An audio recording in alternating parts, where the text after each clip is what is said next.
Hello Internet, and welcome to the Collective Arcana. We're a channel all about tabletop gaming, and today we're going to talk a little bit about the Gods and Magic book from Paizo for Pathfinder 2nd edition. Okay, so we weren't originally going to buy this because he homebrews everything, so we were kind of on the fence about it. But then we started making this into, a 2E channel. It used to be more, a little bit of everything D&D, and we kind of wanted to see what you guys were interested in. And you are clearly interested in Pathfinder 2E, which is great because that's what we are interested in. Yes. So I'm still going to be doing some mini painting, stuff like that. But since we are going to dedicate the channel mostly to 2E, we thought, we'll just go ahead and get this and review it. Turns out this book is really cool, and we're probably going to use it a lot more than we anticipated. Oh, for sure. I was excited about the spells in it because I played 2 spellcasters. I knew it wasn't going to be a ton of spells, but spell shopping is like my favorite, so I was sold on that. But I'll let Wyatt talk a little bit about how he's going to use this with homebrew and get what he can out of it, even though we're not playing the regular 2E setting. Mm-hmm. So this is certainly something that, like she said, we weren't really sure we were going to get. One thing for me is, I really like art, and especially fantasy art. And so a lot of these books I'm always on the fence on, even if it's not something I'm super certain I'll use, just for the awesome art. The art direction for 2nd edition has been it's gorgeous. So good. But beyond that, a few extra spells, and I've said in previous videos that I really like to have as many options for my players as I can. I like to have them handy. With that said, the online resources are fantastic, but I'm just old-fashioned, and I like to have a physical hard copy book in my hands whenever possible. So with that said, we went ahead knowing that there was going to be some magic and some character options in there. We went ahead and we got it. And first of all, just to cover those, in addition to about 6 pages of spells, which is not a huge amount, but is enough that there's at least something there for all the traditions at a few different levels. And a lot of lower level spells, which might not seem so exciting, but the fact that you can heighten them. They are good. Yeah. Some of them are very interesting and weird. Definitely. They were better than I expected, to be honest. I thought it would be more flavor, but it was actually like, some of them seem a little powerful. Yeah, I mean, there's a couple acid spells in there that are, for their level, are fairly strong. Like there's one where you can manipulate time. Yeah, that one too, yeah. Yeah, and a first level, I think, grapple spell. Mm-hmm. So, yeah. I was happy with that. There's also feats, not just spells, which there's a couple pages of feats for characters. I was happy with those too. Yeah, and those are great because they're primarily general feats. I think there's one that is specifically for sorcerer, one specifically for cleric, and one specifically for monk. But for the most part, they're all general feats, and which is good because that means that they can theoretically fit into a lot more builds. Mm-hmm. Your character class feats are going to be a lot harder to spare for most people, and your even your ancestry feats and things like that can get a little hard to justify new additions. But general feats, a lot of players, outside of some go-tos like toughness, might not have a lot of reason to use some of the other feats. So these being general, that means that they're things that you can use for a number of different characters, and they give a lot of divine feeling options to characters, so that outside of your class, you can get things like a divine boost to defense, and but outside of your class, you can get things like a divine boost to defense, or even like a little almost spell-like ability that you can use. And it's almost a lot like witches, old hexes, in the way that like they can only affect somebody once per day sort of thing. And they're certainly not powerful, but they are flavorful and very cool and pretty tough to beat for the price of a general feat, honestly. Okay, listen. Look at her. All right, so let's try to keep it short, though. Yeah. Do you just want to hit on boonies and And then the homebrew homebrew. applications. Yeah. Yeah. So, in addition to all the tons and tons of deities that are in there, there's 20 from the core book that are given a full 2-page treatment each. Then there's 20 more that get a full page. And then it goes into just sort of paragraph or 2 sections on a lot of other deities that make up either pantheons or sort of packages of faith type things, and even philosophies. There's also some information in there about being a free agent or atheist characters and how you can implement those in a world that has some pretty clear indications that there are higher powers. How do you justify a character who says, I don't follow anything, even though they're demonstrably real? But as far as what I'm really excited about as a homebrewer is the fact that it does a great job of giving you all sorts of options for deities that you can pretty easily reflavor or recolor for your world to make them fit better. And it also gives you so many examples of pre-built deities that it makes it super easy to create your own. But in addition to lots more domains for characters that will really allow you to flesh out some deities that you might not have been able to homebrew in previously. So there's just a whole lot to work with, really, for a homebrewer. And there's a lot of reasons to be inspired, as a player when looking through there. And to me, as a DM, that's the biggest thing, is when you can give your character something they point to and go, oh, I want to hook that into my character somehow. Yeah. And so one thing that it gives to help you do that, again, that you can easily use as a homebrewer as well, are the ideas of deity boons.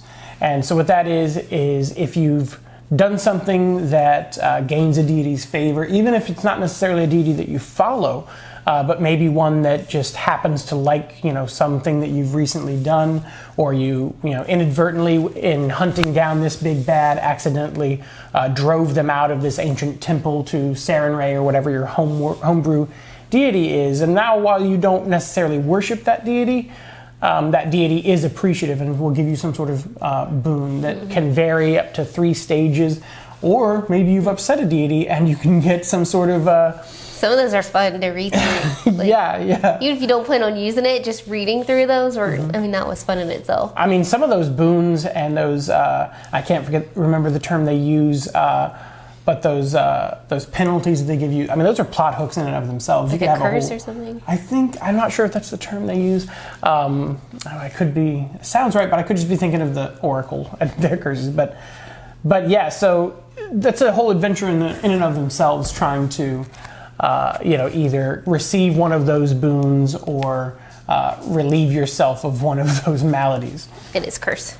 It is cursed? Yeah. Oh, I it is did a my curse. homework. And so, there's just a whole lot to work with in there, in addition to all the new character options, just those templates for how to not just create a deity and implement one, but also to hook your players in by making those deities feel part of the world through those boons, through some uniquely, maybe not necessarily useful items, but very flavorful items, and just sort of teaching you how to create these sort of relic type items. Yeah. Again, just through examples, not so much in rules on creation, but just so many good examples in there that you can really extrapolate and create something of your own. I think that's really about it. I do want to touch on the huge number. While there's 40 deities that they do a deep dive, and then there's a number of groups of deities thematically that they've put together and give a paragraph or 2 each, along with a nice overall how they're connected. There's also pages and pages of these, just a database basically of the weapon, the skill feat given, the anathema, the edicts, and the domains, as well as the spells that would be granted to followers of those faiths. And so, again, just for character options and just in general templating and figuring out how to build a deity on your own, those tables, along with all the rest, huge resource, massive. As a player, like when I was looking through them, I saw just hundreds of characters I wanted to build around these. Like I just saw like personalities, like just for character ideas, like I don't know. I'm glad we got it. Yeah, for sure. I didn't think we would use it. I thought we would just kind of look at the art and stuff, but Yeah, and you know what? And now I want to say as well, as part of doing research for the channel, I'm really getting more into the Pathfinder lore than I ever was, and I've always said that the only pre-made world I'd want to run something in would be Eberron from D&D. But the more I read the Golarion setting, there's so much just deep, weird lore yeah. throughout these books, and in this one especially with all the creation myths and everything. And I like that they don't handle anything as fact. It's all myths, and there's several of them in there. Yeah. It's just really fun and really cool. And I do actually really want to run something in Golarion now, just because I'm really intrigued by the world. So I'm sure a lot of you are have already beaten me to that. You've already been hip to how cool that campaign setting is for a long time. So definitely, down in the comments, try not to spoil any adventures or any adventure paths or anything like that for anybody, but definitely, give us your favorite weird facts about Golarion and the campaign setting and stuff. We'd love to hear them. Your favorite deities and things, things that may not be in the book, but that you'd like to see added as we go. You got another book today. I did get another book today. So we'll be doing a video on this next. I'm very, very excited. This is going to just be a little toolbox for me in my games, and I'm not sure how much I'm going to implement immediately, but I can say for certain that our next campaign is probably going to have at least a little weirdness out of these alternate rules and things like that. But in addition to alternate rules, there's also just a whole lot of subsystems and things that didn't quite fit in the core rule book, but are going to be pretty helpful to certain types of campaigns. So yeah. I can't wait to really start diving through this. I haven't had a chance to yet. Yeah, it just came literally an hour ago, so. Look at that cover. That's so good. I haven't even seen inside of it yet. So some other things we're talking about doing, we want to do videos on the classes. So if there's one maybe you would specifically like to see sooner rather than later, like we've done we did 2 on the Paladin Champion, because that one was a little weird and needed a little extra attention. I felt so, yeah. And those videos were not like deep dives into how to create or even recommended builds necessarily. Yeah. If that is something you'd like to see, by all means, let us know. We haven't played every class or anything, but we're getting a good feeling for the mechanics. Starting to do some one-shots. So aside from, he runs 2 games and then he plays in a game. And I get to play now. And and then we also have the one-shot. So we're trying to get to know all the different ones. I've played 3 now. So yeah, I got to be a barbarian. That was so fun. It's fun, I'm right? always a spellcaster. Our dog thinks so too. I'm always a spellcaster. That was a lot of big change. It was a lot of fun. And it's sometimes it's nice to just turn off the brain there compared to a spellcaster. I made everyone else do all the thinking. I guess I do that anyway. But let's see, what other videos did we want to do? Because we're gonna have the Monster Manual or the Bestiary. Don't jump at me. The Bestiary 2 coming out soon, and I for one am super excited about that. You've already seen the mini, so you know that I do have a Jabberwocky encounter coming up, and it's supposed to be in there, and I can't wait to see what kind of nastiness they've done for that. yeah, And we're definitely going to talk. We're probably going to, do a review on the Game Mastery Guide, but there's a good chance we might do something deep divey on at least one of the alternative rules or expanded, sort of systems that they have in there. I think there's going to be a lot of things that every game can benefit from, even if you don't intend to go fiddling around with the core mechanics or anything. You've recently ran a one-shot. It was just to me, but she definitely did dip her toe into the DMing or GMing side of things. Yeah, that was actually a free demo. Oh yeah. It was meant to be an hour, I think, right? About 40 minutes to an hour is what they expected to run. So It was a pre-written, Pathfinder 2e demo. If you want me to do a video on that, I will.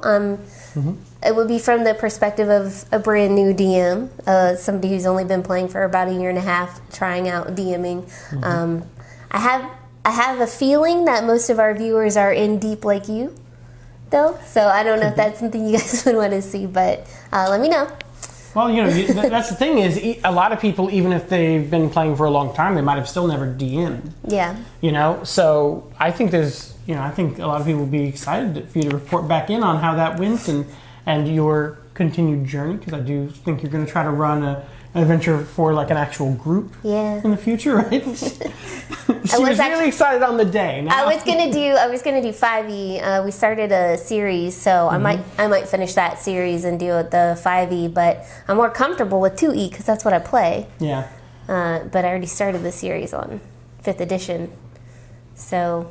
Yeah, I mean, we'll see. D&D 5th edition, but I know they're different. But I don't know. We'll see if that's something you guys want to see. But yeah, let us know. Would you rather she switch over and do the series on running 2nd edition for the first time, or would you rather her continue with that starter set for 5e that we picked up? Ooh, a 2e starter box would be nice. Yeah, Paizo, if you're watching, 2e starter box would be awesome. I think it's about time. Especially if it's like the beginner box from 1st edition that came with a whole bunch of pawns and maps and everything all built in. Because that thing, don't get me wrong, the 5e starter set is a great way to start. But that 1st edition beginner box, I mean, I never saw that, so. It's pretty. It's super cool. It's got actual maps that you can use, and it's got the little 2D tokens for for about 40 or 80 pieces. So I mean, you could run quite a while good. with representation on the table. There is a 100% chance that we would get the 2e starter box. yes. If that comes out, even if I've read a couple of games by then, I would still like to review that. Yeah, for sure. But yeah, so just some view of this and some channel updates. Yeah. So thanks so much for joining us. Again, if you have any particular questions about the book or anything like that, do let us know. And I really am curious about that Pathfinder lore. I'm just now getting into Galarian, so if you leave a comment, include your favorite weird bit, like elves are from a different planet, for example. It's fun. It's fun. I think that's it. Is that it? Yeah, I think that's it. All right. Well, thanks so much for joining us. Welcome to the Collective, and we'll see you now. Oh, wait. It's not it. Actually, before we go, just as usual, just like and subscribe. It helps us know what kind of videos you're enjoying, and That's really why we're doing Pathfinder videos now. Absolutely, and it just helps the channel out in general. So we really do appreciate that. Comment down below. I think that is it. Right? That is it. All right. Well, thanks so much for joining us. Welcome to the Collective, and we'll see you next time. Bye.